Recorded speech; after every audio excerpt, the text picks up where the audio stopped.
And you can also use some of these functions to calculate the due date.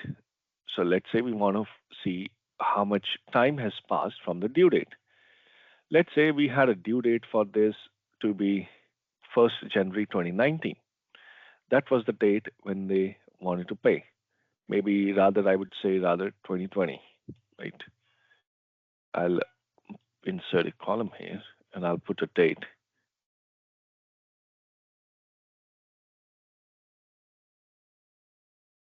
And I'll put a date here.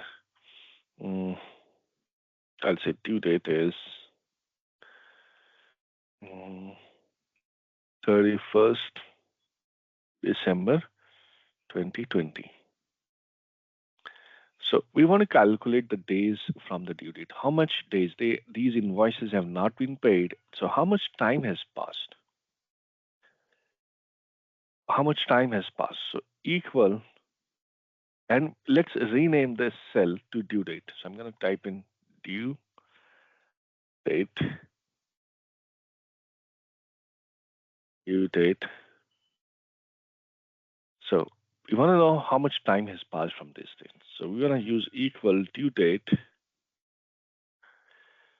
minus this date. Press enter. Here we get an answer. And you might say, okay, this is a very weird answer. Why is it that we're getting the answer in terms of dates? And this goes back to 1900. Who's going to go back there?